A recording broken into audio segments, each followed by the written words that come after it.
अस्सलाम वालेकुम दोस्तों, आज हमारे पास एक टीवी है सैमसंग का। इसमें फॉल्ट है ये है कि ये टोटल बंद है, कोई रिस्पांस नहीं दे रहा, डेड हाल में है। अब हम इसको ओपन करके चेक करते हैं इसमें क्या फॉल्ट है और क्या नहीं। सप्लाई का फॉल्ट होगा। मेरा नाम मोहम्मद अल्ताफ़ है और मेरे चैनल का नाम है स्टार अल्ताफ़। सब्सक्राइब करें और साथ वाले बेल आइकन को दबा दें ताकि हर आने वाली वीडियो आपको वक्त पर मिलती रहे। ये सैमसंग का फुल फ्लैट मॉडल है, ठीक है। इसको भाईजान हमने ये ओपन कर लिया है। इसमें फॉल्ट ये है कि इसका फ़िल्टर ख़राब है, ये आप देख सकते हैं फुल चुका है। और इसकी ये चौक जो है ये वाली, ये इसकी चौक हीट हो चुकी है। सबसे पहले तो हम इसका ये फ़िल्टर चेंज करेंगे ना, उसके बाद देखते हैं क्या करता है। ये मेन का फ़िल्टर है, ये इसका फ़िल्टर की वैल्यू है जी 400 वोल्ट 330 UF।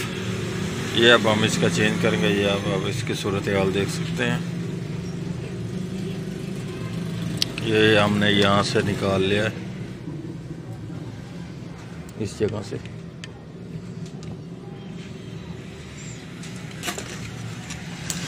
ये इसकी फ्रंट साइड है।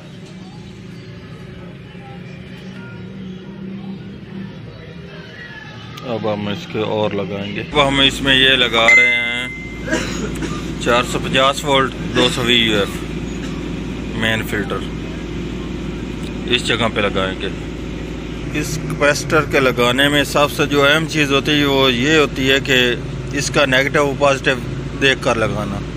ये ना आपने उल्टा लगा दें, नेगेटिव साइड पर नेगेटिव लगाना और पॉजिटिव की साइड पर पॉजिटिव लगाना।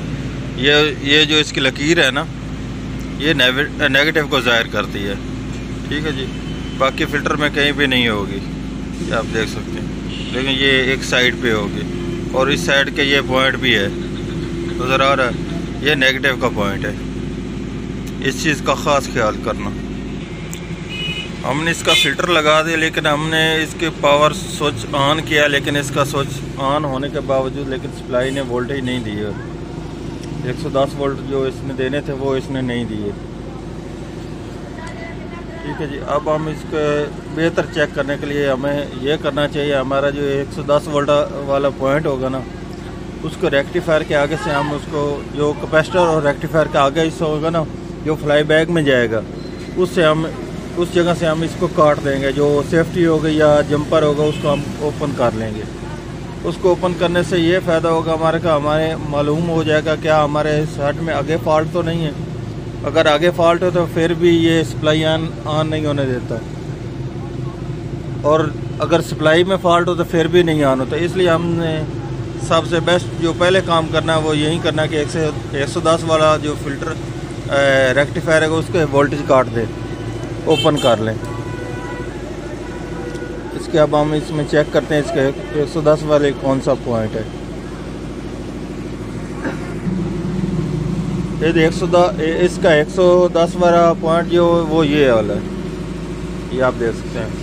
ये इसका इन्हें फ्यूज़ लगाया है छोटा सा, ये इसका रेक्टिफायर है, ठीक है जी, रेक्टिफायर।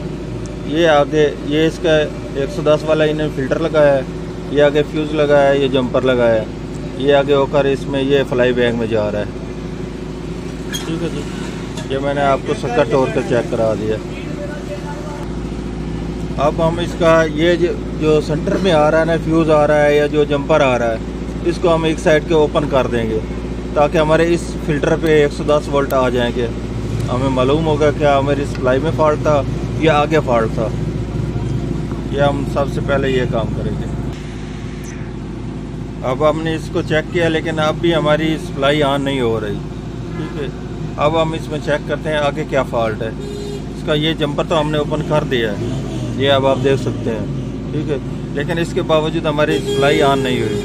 अब हम इसके रेक्टिफायर चेक करते हैं, आगे के चेक करेंगे और बैक के भी चेक करेंगे, रेक्टिफायर और STR वगैरह कौन से पार्ट्स में फॉल्ट आ रहा है। अब चेक करते हैं।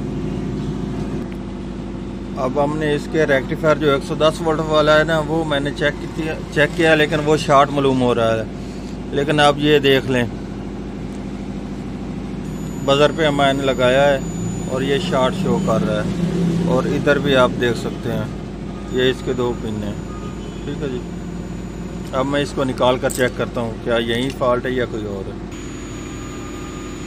ये अब आप देख सकते हैं मेरे हाथ में ये रेक्टिफायर है, लेकिन ये शॉर्ट शो कर रहा है। या आप बजर भी सुन रहे हैं और ये आप चेक कर सकते हैं, ये यही रेक्टिफायर है। ठीक है जी।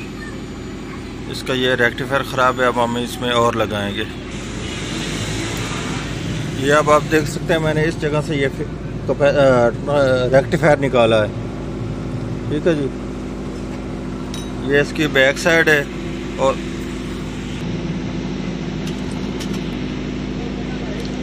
इस जगह से मैंने ये रेक्टिफायर निकाला है। इस जगह से एक सिरा ये यहाँ पर था, दूसरा सिरा यहाँ पर था। देख सकते हैं मैं यहाँ पर ये रेक्टिफायर और नया लगाने लगा हूँ। ये अब आप देख लें, ये इसका पॉजिटिव सिरा जो ये निशानदेही वाला है, साइड पे लकीर है, दूसरी साइड नेगेटिव।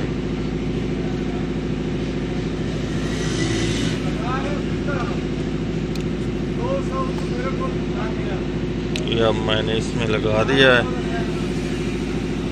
अब मैं इसको सोल्ड करूँगा दूसरी साइड पे। ये अब इसको मैंने ये सोल्ड कर दिया, इसके दोनों पॉइंट, एक ये पॉइंट और दूसरा ये। अब हम इसमें ये सबसे पहले जो करेंगे, ये इसके अब 110 वोल्ट चेक करेंगे। जो हमने ये सिरा इसका ओपन किया था ना, इस सिरे से बैक जो कैपेसिटर है उसके ऊपर, ताकि हमारे 110 वोल्ट पूरे इसने दिए हैं कि नहीं दिए। इसकी सप्लाई है कि 123 वोल्ट इसने यहाँ पर लिखा हुआ है। मैं आपको दिखा इस जगह पे ये लिखा हुआ है 123 वोल्ट, ये वाले इस पिन पर ये है 123 वोल्ट इस पिन पर। ये पिन इसकी टूट के आती है यहाँ पर वापस। ठीक है, ये आप देखते हैं। ठीक है, अब मैं इसके 123 वोल्ट चेक करता हूँ मीटर की मदद से, क्या ये हमारी सप्लाई ऑन हुई है कि नहीं हुई। हमारी सप्लाई ऑन हो चुकी है क्योंकि इसकी एलईडी भी ऑन हो रही है। अब हम इसके वोल्ट चेक करते हैं, क्या हमारे वोल्ट भी इसने पूरे दिए हैं कि कम दिए हैं।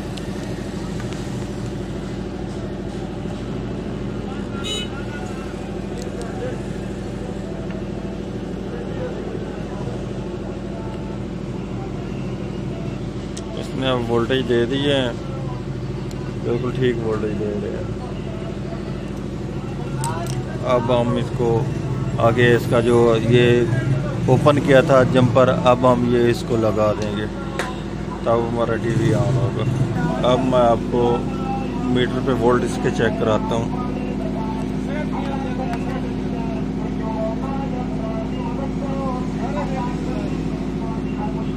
127 वोल्ट दे रहा है। ठीक है, ये पॉइंट है। ये आगे हमने ये जंपर भी सोल्ड कर दिया। ठीक हो गया, अब हमारा टीवी ऑन हो चुका है। ये अब आप देख सकते हैं 2 सिग्नल आ रहा है। ठीक है, अब हम इसमें पिक्चर डालते हैं। सैमसंग के टीवी में जो पार्ट्स ख़राब था वो ये था कि इसका एक फ़िल्टर मेन वाला ख़राब था, दूसरा इसका ये 110 वोल्ट वाला जो होता है, इसमें ये इसकी सप्लाई 123 वोल्ट की है। इसका जो 123 वोल्ट वाला रेक्टिफायर या डियोड जो कहते हैं, ये ख़राब था। ये अब मैं आपको दूसरी साइड से दिखाता हूँ।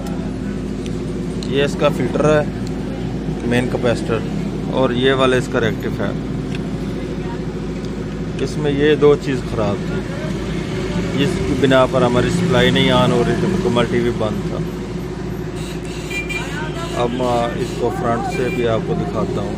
अब आप देख सकते हैं हमारा टीवी मुकम्मल ऑन हो चुका है। ये वही सैमसंग का टीवी है जो आप देखते हैं। ठीक है जी, अल्लाह हाफ़िज़।